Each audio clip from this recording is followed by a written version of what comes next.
ठीक, तो अगर सिंगल चार्ज है ना, सिंगल चार्ज है तो उस पे सारे के सारे फोर्स अगर जीरो हैं तो हम कहेंगे कि वो इक्विलिब्रियम होगा। अगर ग्रुप ऑफ चार्ज है, ग्रुप ऑफ चार्ज सिस्टम बनाए हुए है, तो वो ग्रुप ऑफ चार्ज का सिस्टम इक्विलिब्रियम में तभी होगा जब उस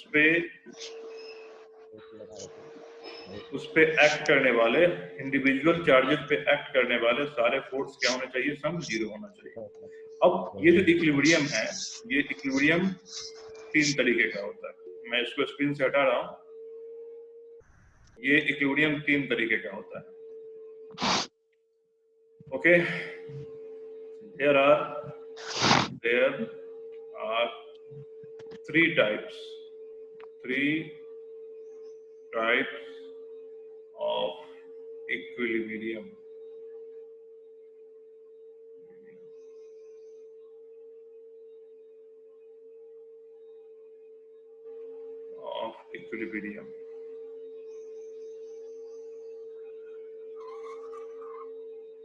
कौन कौन? एक होगा stable equilibrium,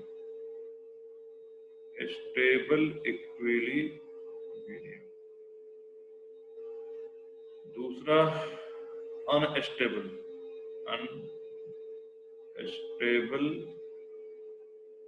equilibrium, and third neutral equilibrium.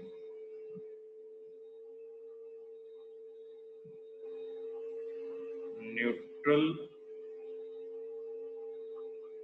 Equilibrium.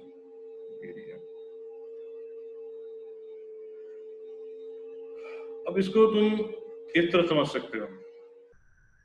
Equilibrium में क्या होगा? इक्विलिब्रियम में नेट फोर्स जीरो होगा।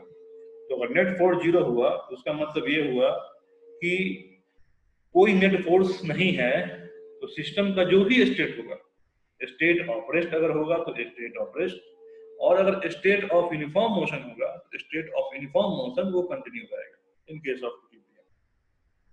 हम जो मेनली यहाँ जिक्र करेंगे वो स्टेट ऑफ रेस्ट का जिक्र करेंगे, क्योंकि उससे प्रॉपर समझ में आता है। तो तीनों इक्विलिब्रियम ले लो, तीनों इक्विलिब्रियम, तो इन तीनों इक्विलिब्रियम की जो रिक्वायरमेंट होती है, इन तीनों इक्विलिब्रियम की रिक्वायरमेंट होती है, वो रिक्वायरमेंट होती है कि नेट फोर्स क्या होना चाहिए? जीरो होना चाहिए। तीनों की रिक्वायरमेंट, इन तीनों की रिक्वायरमेंट है कि स्टेबल इक्विलिब्रियम के केस में भी नेट फोर्स क्या होना चाहिए? कोई भी ऑब्जेक्ट स्टेबल इक्विलिब्रियम में तो नेट फोर्स जीरो होना चाहिए। अनस्टेबल इक्विलिब्रियम होगा, उसमें भी नेट फोर्स क्या होना चाहिए? जीरो होना चाहिए। एंड न्यूट्रल इक्विलिब्रियम होगा तो भी नेट फोर्स क्या होना चाहिए? जीरो होना चाहिए। तो केवल नेट फोर्स जीरो होना इस बात को नहीं बता पाएगा, उसमें से डिफरेंशिएट नहीं कर पाएगा कि स्टेबल इक्विलिब्रियम है कि अनस्टेबल इक्विलिब्रियम है कि न्यूट्रल इक्विलिब्रियम, ये नहीं कर पाएगा। तो उसको फिर हम कैसे पहचानेंगे कि हाँ ये जो गिवन ऑब्जेक्ट दिया गया है ये स्टेबल इक्विलिब्रियम में है कि अनस्टेबल इक्विलिब्रियम में? तो स्टेबल इक्विलिब्रियम में है, उस पर नेट फोर्स जीरो है, तो जो भी पॉइंट ऑफ स्टेबल इक्विलिब्रियम, जो भी पॉइंट ऑफ स्टेबल इक्विलिब्रियम है, वहां से अगर तुम उस ऑब्जेक्ट को हटाओगे, डिस्प्लेस करोगे, देखो स्टेबल इक्विलिब्रियम वो होता है कि जहां पे स्टेबिलिटी सब चाहता है, चाहे हम मनुष्य हैं, चाहे कोई भी ऑब्जेक्ट है, सब चाहता है स्टेबिलिटी। तो अगर उसको स्टेबल इक्विलिब्रियम से हटाओगे तो जो भी ऑब्जेक्ट होगा वो चाहेगा वापस से उसी पॉइंट पे आ जाना। अगर उसको स्टेबल इक्विलिब्रियम से डिस्प्लेस किया जाए, स्मॉल डिस्प्लेसमेंट दिया जाए, तो क्या होगा कि वो जो होगा वापस से अपने उसी पॉइंट पे आना चाहेगा, तो अपने आप तो आएगा नहीं, तो कोई ना कोई उस पे नेट रिस्टोरिंग फोर्स लगना चाहिए towards the point of stable equilibrium. और ये हम जिक्र कर चुके हैं काफी डिटेल में, एसएम में जिक्र कर चुके हैं कि नेट रिस्टोरिंग फोर्स लगता है कम, अगर जो पॉइंट है उस पॉइंट से तुम कम ही डिस्प्लेस, मतलब बहुत थोड़ा डिस्प्लेस किए हो तो चांस ऑफ एसएम होता है। तो यहाँ भी वो चांस हो सकता है, यहाँ बहुत सारे क्वेश्चन बनते हैं एसएम के बनते हैं इसमें। तो स्टेबल इक्विलिब्रियम का जो केस होगा उसमें होगा कि अगर जब यहाँ तुम जिक्र कर रहे हैं चार्ज पार्टिकल का, तो अगर किसी चार्ज पार्टिकल को पॉइंट ऑफ स्टेबल इक्विलिब्रियम से हटाया जाए तो वापस से वो उसी पॉइंट पे आने की कोशिश करता है। अगर ऐसा कुछ है तो उस पॉइंट को क्या बोला जाएगा? पॉइंट ऑफ स्टेबल इक्विलिब्रियम बोला जाएगा। तो हम इसमें फिर फर्दर लिखेंगे, कि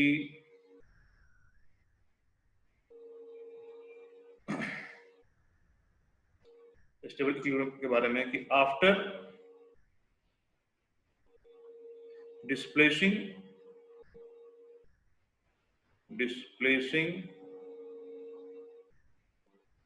a charge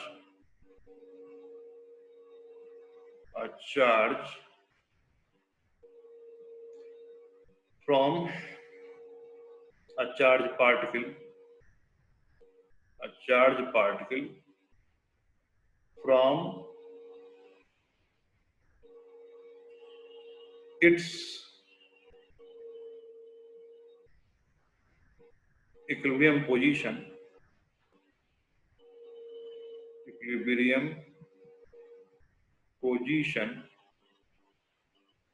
if it returns back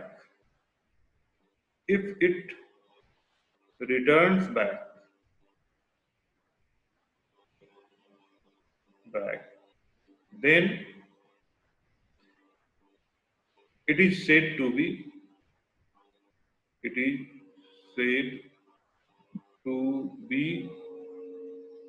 in a stable equilibrium है। और अनस्टेबल क्या होगा?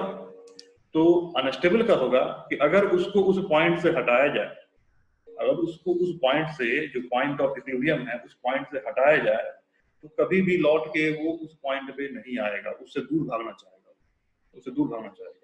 मतलब इसमें कहेंगे कि after displacing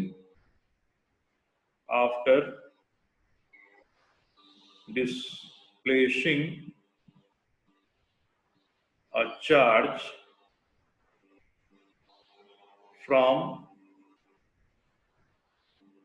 point of unstable equilibrium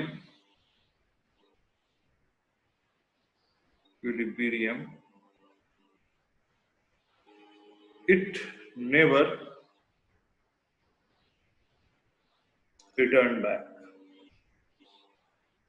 returns back, कभी नहीं आएगा। और न्यूट्रल क्या हो जाएगा? न्यूट्रल क्या होगा? तो न्यूट्रल के लिए लिखेंगे, न्यूट्रल के लिए कि अगर उसको डिस्प्लेस किया जाए तो नहीं तो वो दूर जाने की कोशिश करेगा और नहीं नजदीक आने की कोशिश करेगा। मतलब after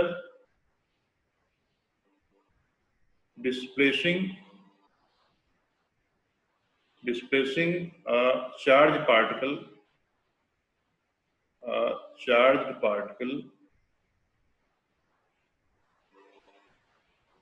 from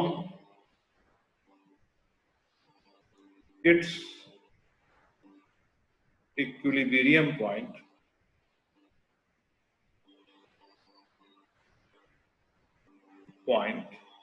if it neither come back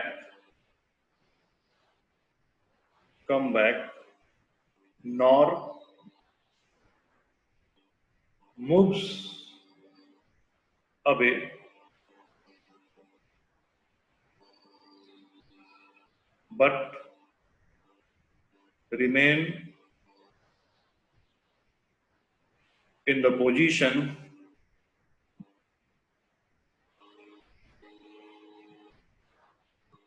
in which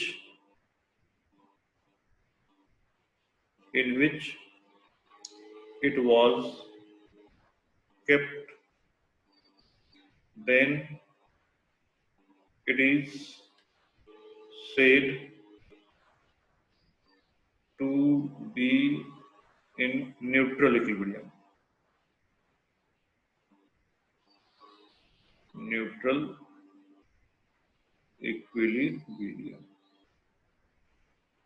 तो ये तरीका हुआ पहचानने का।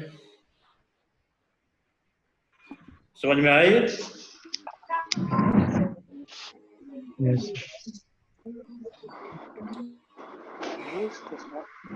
अरे समझ में आया कि नहीं है? कौन कांड काढ़ी थे? कौन कांड का खोल दिया? Yes sir. इसका एग्जाम्पल देख सकते हो। एग्जाम्पल इसका क्या हो सकता है, जैसे एग्जाम्पल दिया जा सकता है कि मान लो हम एक बाउल ले लें, हम एक कटोरी ले लें, बाउल ले लें फ्रिक्शनलेस या फ्रिक्शन के साथ, और उसको हम ऐसे करके कहीं रख दें, और उस बाउल के अंदर कोई एक ऑब्जेक्ट रख दिया जाए, उस बाउल के अंदर कोई एक ऑब्जेक्ट रख दिया जाए इस तरीके से। तो ये जो अभी पोजीशन होगा, ये पॉइंट ऑफ होगा स्टेबल इक्विलिब्रियम।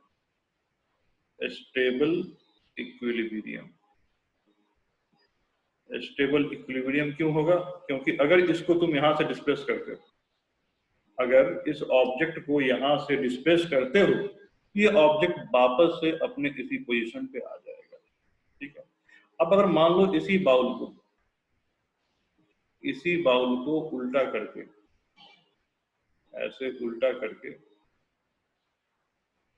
इस तरीके से रख दिया जाए और इसके ऊपर ऑब्जेक्ट को रख दिया जाए, ऑब्जेक्ट को इसके ऊपर रख दिया गया है, अब ये जो हो जाएगा ये इसका अनस्टेबल इक्विलिब्रियम हो जाएगा।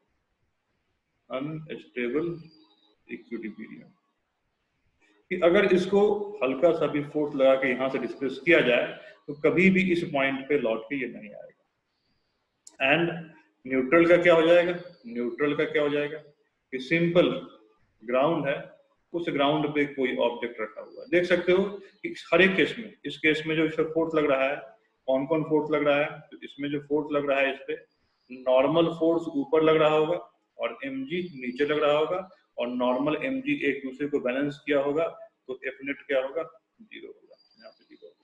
यहाँ भी नॉर्मल ऊपर लग रहा है, mg नीचे लग रहा है, नॉर्मल mg नीचे लग रहा है, तो यहाँ भी F नेट क्या हो जाएगा? 0 हो जाएगा।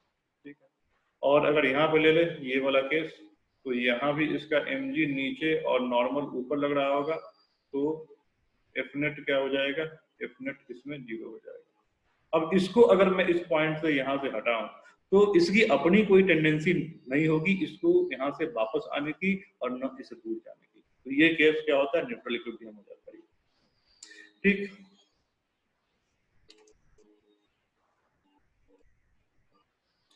इसको हटाएं यहाँ से।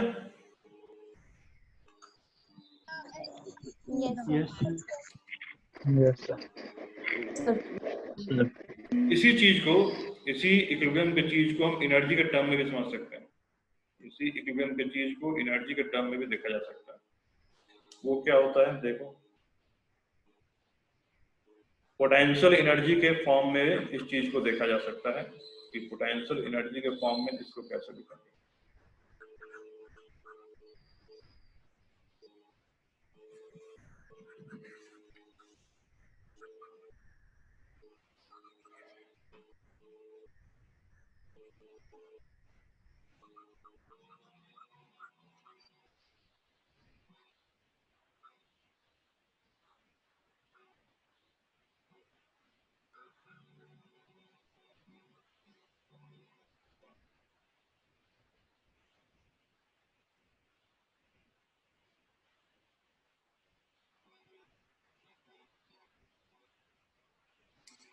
तो अगर U इसकी पोटेंशियल एनर्जी है, in case of unstable equilibrium, जैसे यहाँ पे हम एग्जांपल लिए बाउल वाला, तो in case of unstable equilibrium potential energy जो होता है मिनिमम होता है। इन केस ऑफ जो भी इसकी अलग अलग पोजीशन होगी, जैसे यहाँ पोजीशन होगी, यहाँ पोजीशन होगी, यहाँ पोजीशन होगी, यहाँ पोजीशन, यहाँ पे रख दें, चाहे यहाँ पे रख दे, चाहे यहाँ पे रख दे, कहीं पे रख दे, इन सब जगहों में ये जगह जो होगा उसकी पोटेंशियल एनर्जी क्या हो जाएगी? मिनिमम हो जाएगी। मतलब F नेट अगर 0 है तो तुमने पढ़ा होगा कि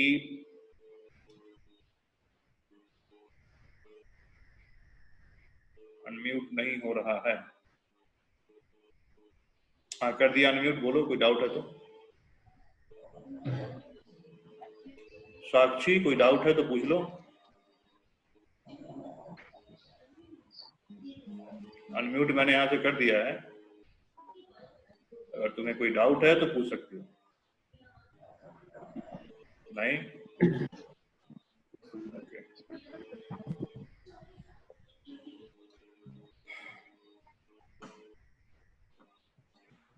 यहाँ जो पोटेंशियल एनर्जी होगा in case of stable equilibrium वो क्या होगा, मिनिमम होगा, सबसे कम होगा।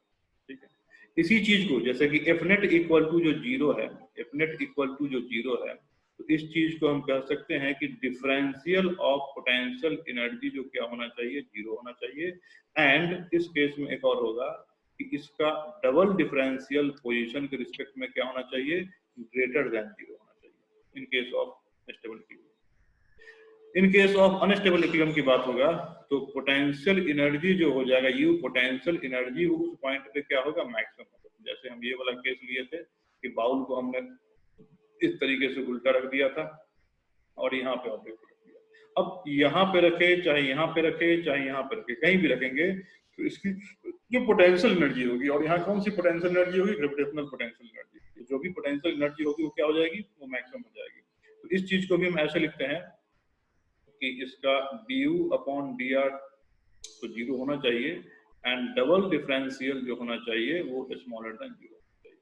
और इस केस में पोटेंशियल एनर्जी जो होगा वो कांस्टेंट होगा। जैसे मान लो ये प्लेन ग्राउंड है, ये प्लेन ग्राउंड है, तो इसको हम यहाँ रखें तो यहाँ रखें तो यहाँ रखें तो क्या होगा, पोटेंशियल एनर्जी क्या रहेगा, कांस्टेंट रहेगा। और इस केस में पोटेंशियल एनर्जी कांस्टेंट रहेगा तो du अपॉन dr भी जीरो होगा एंड इसका डबल डिफरेंशियल जो है वो भी जीरो हो जाएगा। और ये सारी चीजें देखो, ये सारी चीजें वर्क एनर्जी पावर की है, वर्क एनर्जी जो पोटेंशियल एनर्जी पर उसका है, तो इसका यहाँ पे इस्तेमाल होगा। तो आई होप वो तो हम तो बता चुके हैं, पहले ही बता चुके हैं, इस पे काफी चर्चा हो चुका है। ओके, आगे बढ़े। Yes sir. ये तो बता चुके हैं, तो फिर से इसको रिकॉल करा दिया है मैंने, ये सब मैं बता चुका था। तो इसी चीज का, इसी कंसेप्ट का यहाँ पे हम इस्तेमाल करेंगे। ओके, चलो हम इसको हटाते हैं, आगे बढ़ते हैं।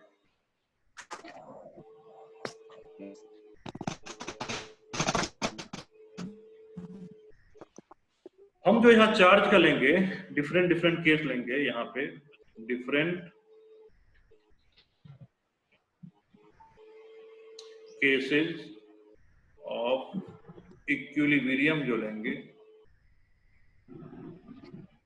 इक्विलिब्रियम ऑफ चार्ज, तो हम मेनली तीन तरह के केस का जिक्र करेंगे। और देखो ये थ्योरेटिकल पार्ट अब नहीं है, ये जो बताया जा रहा है for solving problem, for solving problem. Theoretical part तुम्हारा कूलम्स लॉ था और ये उसी का एप्लीकेशन है। तो ये क्वेश्चन के हिसाब से, क्वेश्चन के पॉइंट ऑफ व्यू से बताया जा रहा है, ठीक है। तो यहाँ पे जो हम अलग अलग केस ले रहे हैं जिसपे पीछे पूछे गए क्वेश्चन है उसके आधार पे, या फिर जो क्वेश्चन पूछे जाते रहे उसके आधार पे, तो हम जो इसमें अलग अलग केस लेंगे, उसमें सबसे पहला केस का जो चर्चा होगा वो होगा system of three collinear charges की एक लाइन है, एक लाइन मान लो, एक लाइन इस तरीके से, और उस पे क्या है कि चार्ज रखा हुआ है। जैसे मान लो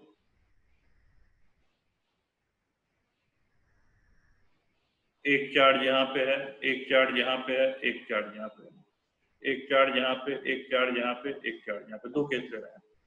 अब इसमें Q1 Q2 एक पहला केस लिया, तो इसमें हो सकता है दोनों क्या हो, सेम नेचर का चार्ज हो, दोनों पॉजिटिव पॉजिटिव, दोनों नेगेटिव नेगेटिव।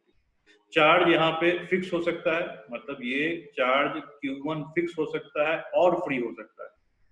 हम दोनों केस का चर्चा करेंगे। यहाँ पे भी Q2 फिक्स हो सकता है और फ्री हो सकता है, या इसके जितने भी कॉम्बिनेशन बन सकते हैं वो सब हो सकता है कि एक फिक्स हो एक फ्री हो। तुम्हें थर्ड चार्ज Q0 यहाँ पे रखना होगा। इसको यहाँ रख लो, चाहे यहाँ रख लो, चाहे यहाँ रख लो, चाहे कहीं भी रख लो। वो देखना पड़ेगा कि थर्ड चार्ज Q0 को रखने पे पूरा सिस्टम इक्विलिब्रियम में है कि नहीं है।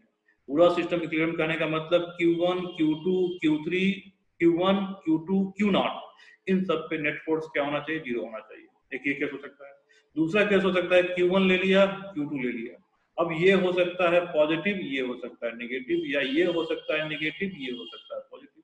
अब हमको इस सिस्टम में क्या करना होता है, एक तीसरा चार्ज डालना होता है।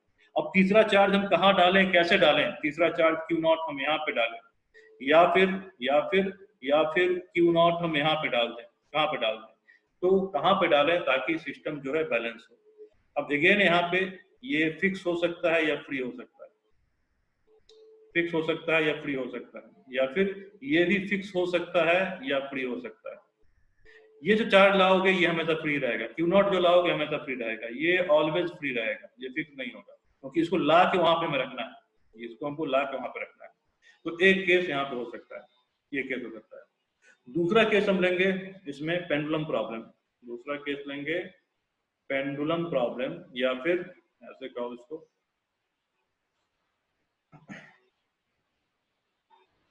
Suspension of charge from string. तो मैंने इसको नाम दिया पेंडुलम प्रॉब्लम, पेंडुलम प्रॉब्लम। अब इसमें क्या केस क्या हो सकता है कि इसमें हो सकता है कि मान लो एक रिजिड सपोर्ट है, इस रिजिड सपोर्ट से इंसुलेटेड रस्सी से, इंसुलेटेड धागे से एक चार्ज ऑब्जेक्ट ऐसे बंधा हुआ है और एक चार्ज ऑब्जेक्ट ऐसे बंधा हुआ है, दोनों पे कुछ ना कुछ चार्ज है, दोनों पे कुछ ना कुछ चार्ज है। इस केस में दोनों पे क्या होगा, सिमिलर तरह का चार्ज होगा, दोनों पे या तो प्लस प्लस होगा या दोनों पे माइनस माइनस होगा, क्योंकि दोनों पे अगर अपोजिट चार्ज हो गया तो क्या होगा, ये दोनों एक दूसरे के आसपास आएंगे और एक दूसरे को न्यूट्रलाइज करना।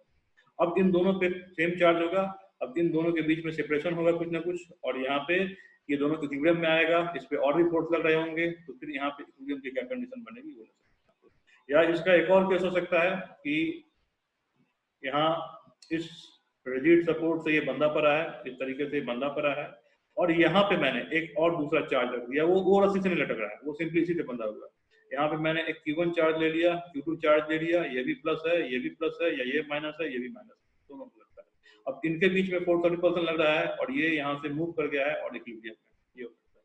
तो एक केस ये हो गया। एक तीसरा केस है इसमें कि चार्ज जो है वो किसी के फील्ड में या दूसरे चार्ज के प्रभाव में वो फ्रीली सस्पेंडेड है, उसमें कैसे इक्विलिब्रियम बन रहा है।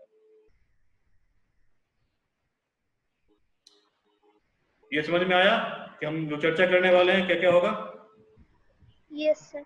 हटाएं इसको, हटाएं। Yes sir. ओके, अब तीसरा केस हो सकता है, तीसरा केस होगा इसमें freely suspended charge, freely suspended charge. Freely suspended charge क्या होगा, जैसे कि मान लो हमने एक यहाँ पे क्या कर लिया, हमने एक यहाँ पे चार्ज ऑब्जेक्ट कर लिया, सब पे चार्ज, पूरे इस पे चार्ज है। अब इस पे प्लस चार्ज है और यहाँ पे मैंने एक और चार्ज रख दिया, प्लस चार्ज रख दिया। अब ये पूरा का पूरा प्लस चार्ज मिलकर ऊपर इसको धक्का देगा, ऊपर की तरफ धक्का देगा, और इसका अपना कुछ ना कुछ मास होगा, उस मास की वजह से नीचे आना चाहेगा, उस मास की वजह से नीचे आना चाहेगा। तो किसी न किसी पोजीशन पे आके जो फोर्स ऑफ इलेक्ट्रोस्टैटिक रिपल्सन है वो mg के इक्वल होगा। किसी न किसी पोजीशन पे आके force of electrostatic repulsion mg के इक्वल होगा, तो वहां पे ये इक्विलिब्रियम में आ जाएगा, है ना। मतलब जिसका हम फ्री बॉडी डायग्राम बनाए, इस पे ऊपर लग रहा होगा फोर्स ऑफ इलेक्ट्रोस्टैटिक और नीचे लग रहा होगा mg। अब ये इक्विलिब्रियम में कब होगा, जब Fe इक्वल टू mg आ जाएगा। तो ऐसे भी क्वेश्चन की हम लोग चर्चा करेंगे। ये तीन तरह के क्वेश्चन हम लोग इसमें करने वाले हैं। तीन तरह के क्वेश्चन का क्या एक general way of solving method होगा वो हम यहाँ पे देखने वाले हैं। तो हम शुरुआत करते हैं सबसे पहले इसमें कि तीन चार्ज हैं, तीन चार्ज का सिस्टम है और वो एक लाइन पे रखा गया होगा। वो लाइन पे क्यों होना चाहिए इस बात पर हम चर्चा करेंगे। तो तीन चार्ज है, उनको इक्विलिब्रियम में देखना है under condition of electrostatic force application. तो इसमें सबसे पहले हम चर्चा करेंगे equilibrium of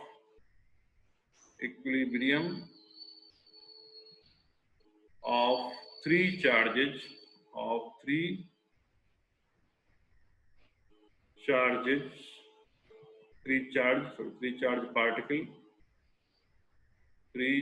particle under electrostatic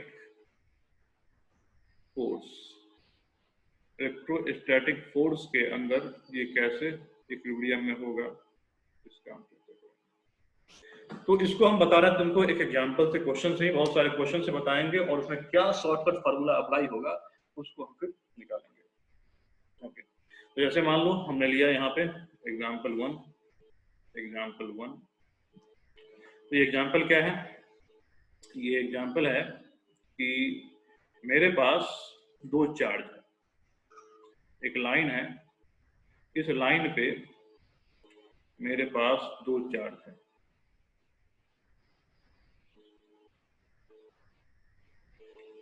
एक चार्ज सपोज कर लो यहाँ पे है, इसको हम बोलते हैं Q1 और ये है Q के equal.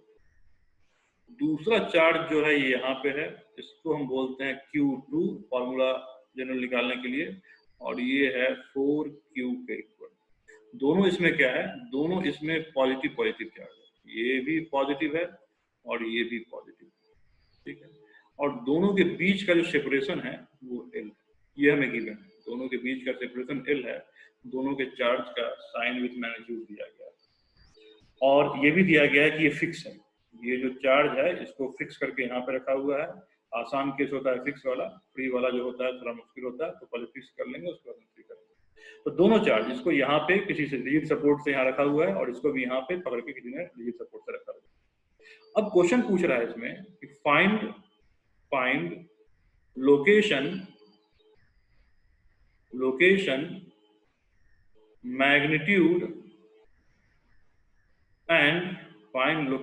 magnitude and nature of third charge which also included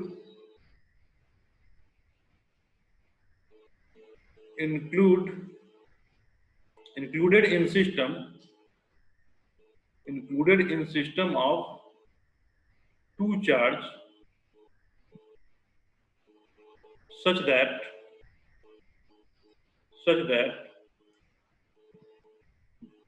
net force on it equal to 0, such that net force on it is 0, या कह सकते हो इसको कि such that third charge